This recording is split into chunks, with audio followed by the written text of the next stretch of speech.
Michael, it finally happened after 30 years. 30 years. We've been waiting three decades for a change to happen in Major League Soccer, and it's finally here. They've changed the calendar. I couldn't be more excited. Are you excited about it? I am super excited. I mean, summer to spring, we know exactly when our best match is going to be played. They're going to be right around the corner from Champions League and the last weeks of the best, leagues in Europe. So not only I'm going to be super hyped as a soccer fan about football in general, the world is going to be so hyped. Exactly. Yeah. So massive changes happening to Major League Soccer and soccer in the United States. We have calendar changes. They're ditching MLS season pass and maybe even Apple TV. All of that and more after the break on this episode of Finance of Football. I'm veteran sports journalist Michael Array. And I'm the athletics women's soccer writer, Asli.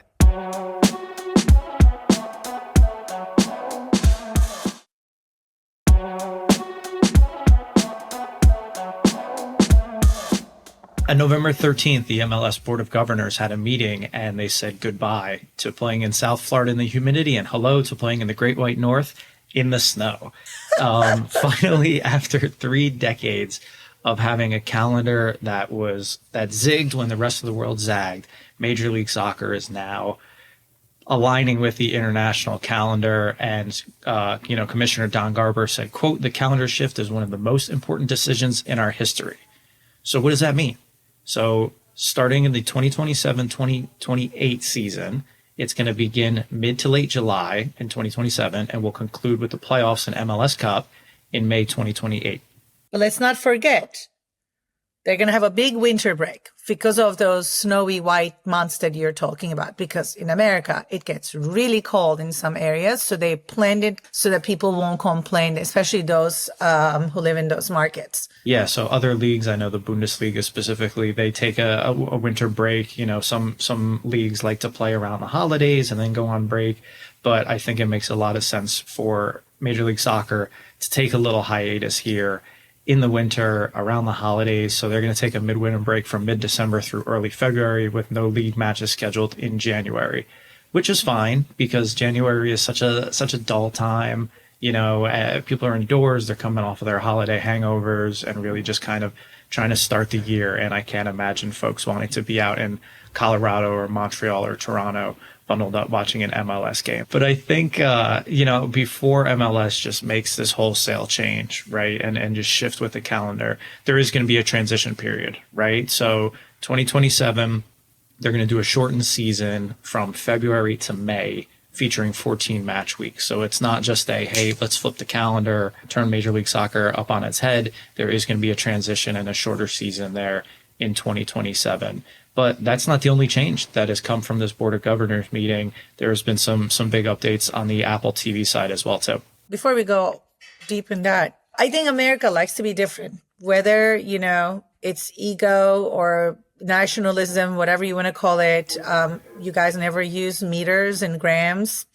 We use feet and pounds here, which always, blows my mind, except when it comes to childbirth and dilation. For some reason, it's in centimeters. Women need to dilate in centimeters.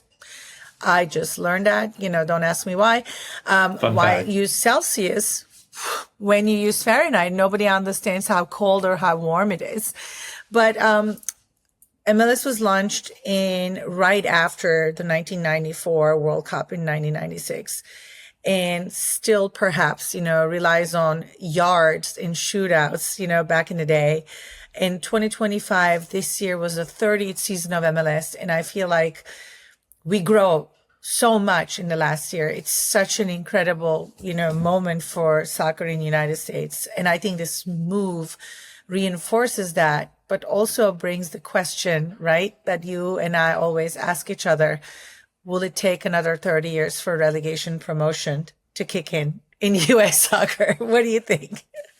Let's hope not. Ideally I make it another 30 years, but I would like to see promotion relegation introduced in my lifetime. And, we won't see it for Major League Soccer, at least in the short term, with the calendar change coming, but we will see it in the USL starting in 2027. So is it any coincidence, or is it kind of ideal timing for both MLS and USL to be making these wholesale changes where, USL is introducing a top division, and then they're going to have promotion relegation starting between their top three divisions, and MLS has this calendar change. So there's a lot of change in the air with soccer in the United States coming off of this 2026 World Cup. Coincidence? I think not. I think it's strategy, and I think it makes a lot of sense where you're going to have all the eyeballs from the world focused on this continent. So what better time to make these proactive changes to soccer in the United States than coming off of the World Cup? Like you mentioned earlier, the World Cup happened in 1994. We started a new domestic league in 1996. That was part of the deal to have us host the World Cup in 94. And now we have massive changes coming to both, the top two men's professional leagues in the US after the 2026 World Cup. So it's definitely not a coincidence. And like you said, I hope it's not another 30 years before MLS says, maybe we should look into this promotion relegation thing. Yeah, definitely. I mean, we want to have some stories when we're in a nursing home, right? Like, Michael, do you remember? We talked about this, and look where the football is, like 116 teams playing in the World Cup this year. It takes 6 months to finish the tournament.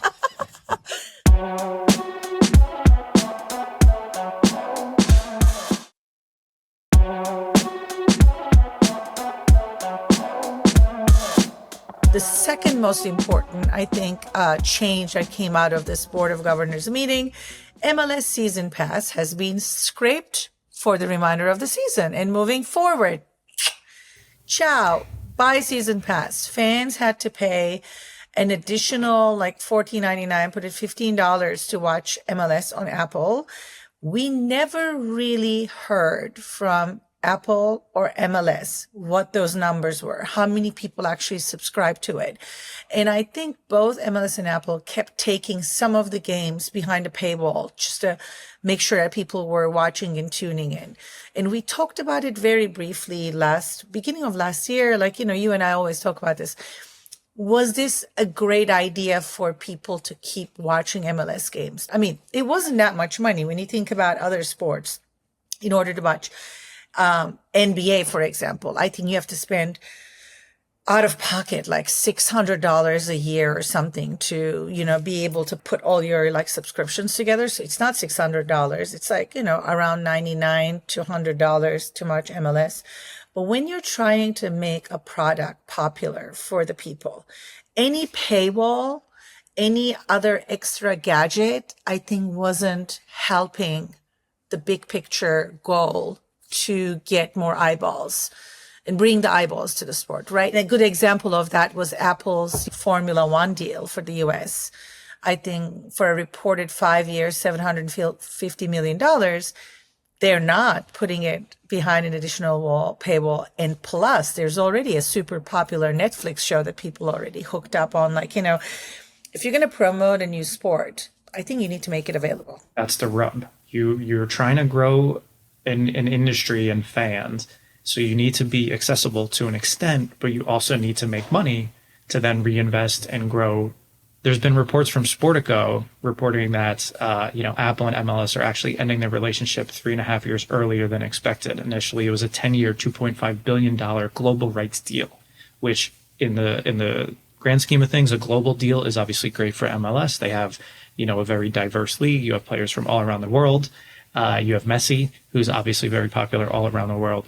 But like you said, there was that extra kind of barrier to entry for folks who said, yeah, I might want to watch Messi, or I might be interested in FC Cincinnati. But for an extra $15 a month on top of what I'm paying for Apple, on top of what I'm paying for Paramount and NBC and Peacock and Netflix and Amazon and all these other things, I think that's the big difference. You mentioned the NBA before, and the NBA and the NFL have very much divided up their media rights, and it's Thursday Night Football on Amazon, it's Christmas Day games on Netflix, it's CBS and Fox. But they can do that because they are a massive property. And if you look at the most watched events, television shows in the country, the NFL is probably 70 out of the top 100. There's presidential debates, there's all these other things, but the NFL dominates in the US. Major League Soccer does not sniff that. So to sit there and tell people, hey, great, you're paying whatever it is for Apple, plus you have to pay something on top of it. It's not going to fly. And I think that's why they've been so vague with their numbers this whole time. It's because they're not that good. And I'm an MLS fan. I know people who work at the league, and it's just one of those things. Like, there's a reason they started MLS Season Pass, and they're getting rid of it already. It's because it hasn't worked. Michael, also, you just mentioned NFL, and I think it's very important to mention something. When MLS changes the schedule, they will not be competing anymore with NFL and college football right in the middle of their top season, which is the playoff season. Imagine if you cancel the current deal right now and you're going to start a new one, negotiate a new one after the World Cup in 2026 with any other broadcaster, you're also carving yourself a new and potentially more lucrative deal for May when they're moving their matches. And because of the time difference, let's say I watched the Champions League, quarterfinals, semifinal, like 3 p.m. in the afternoon. That same night, I'm super pumped. I'm going to turn my regular linear TV, and perhaps an ABC, CBS, or NBC. I'm going to get to watch MLS's playoff games that are going to get much more dedicated audience to the product than trying to get people to pay extra for the Apple or whatever, but also like change their mindset from the NFL and college football and bring them into watching soccer. I think this is a whole thing makes sense so much that, you finish your deal early, which is when you said, like, when I think about it, 2.5 billion over 10 years makes $250 million. When you divide that to 30, that's like crumbs for the franchise owners. And most of the MLS franchises are, they're not after that, $8-10 million of broadcast revenue. They want more money. And perhaps now that they're going to have a more attractive time slot in the calendar, they can negotiate and that number can go fivefolds. Why not? Why wouldn't it go up? Because more people will be watching it. I think it all makes sense. When you look at the numbers of it, you look at the decision making behind it, it all makes sense. And initially, a couple of years ago, what is this? The third season of the MLS Apple deal. You see, wow, $2.5 billion. That's a huge number. It's over 10 years. And like you said, when you break it down and then divide it up, it really isn't that much. So MLS is going to be paid a reported $200 million in 2026, $107.5 million in the shortened 2027 season, and then $275 million in each of the 27/28 and 28/29 seasons. So it's ending on a high note. Like you said, it's a great time for the league to go and have these media rights conversations with folks riding high off the World Cup. But I think what they need to be wary of is this oversaturation of soccer, because we do have so many European properties who are getting big money from broadcasters, whether it is a Paramount, CBS, or an ESPN or a Fox, or you name it. Who is going to want it? Well, we still have Netflix. Netflix can come into the picture, and they grab the Women's World Cup in a striking move.